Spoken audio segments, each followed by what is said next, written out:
can we agree on all the truths Mhm. of this objective situation? Yeah.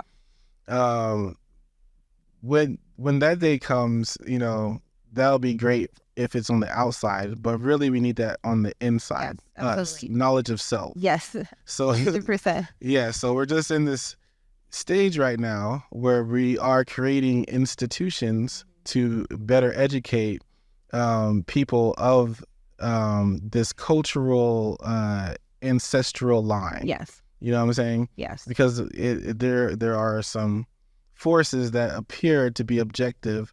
However, I also believe that they're just being tribal.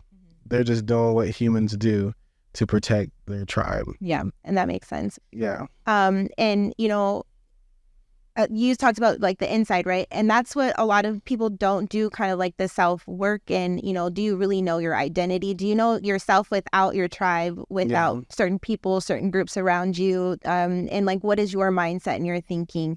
And so for me, if it's not obvious, I'm biracial, so I'm Black and white, and also Native Cherokee, and so for me, identity has been a huge thing, like a huge thing. Who do I identify with, and you know, where do I fit in? And I think kind of fitting in as a biracial child and as a woman that's biracial, I'm probably finally at the age of 34 coming into like understanding myself and who I am and being comfortable with that. You know, my hair, I never rocked my hair like this. Like this is 3 years of growth after chopping it off from straightening it for years and years and dyeing it like completely blonde, like all those things. And it wasn't because I wanted to identify as more white. It was just at the time and where I was living, that's kind of what the trend was, and you know, kind of following suit.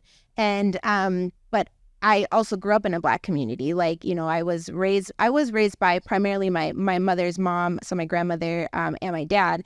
And, you know, but I've always identified, I guess you can say in a sense, more with my Black side of my family, and identify as a Black woman. So, you know, it's just really kind of understanding those things. And I've told that I'm very relatable to a lot of people, but people will look at me and they'll automatically assume like I'm Hispanic, or you know, I've had people come speak Spanish to me, and then I had a lady get mad at me because I didn't say it back, and I was like, I'm not Hispanic, I'm sorry, like, you know. So kind of all of those things, but it's like the cultural responsiveness comes down to like that level, and how, you know, are you open-minded to people? And for me in general, like I don't respond to people, even children, and even as I taught, I don't look at them based off of what they look like. It's your character. How are you approaching me? How are you talking to me? And, you know, and sometimes we have to kind of speak up on the spot. I'll tell you this, and some people don't like to go out to eat with me because I kind of like can sense a lot of people's like energy, and especially like when it's say if you're out to eat and maybe not a place that's like comfortable for all people, if you know what I mean. And so if I'm in a place where I feel that I'm gonna have like a little bit of tension kind of walking into a room, and I've had a waitress at one point, I recall, you know, she kind of, you could tell like she just felt some type of way towards the group of people I was at my table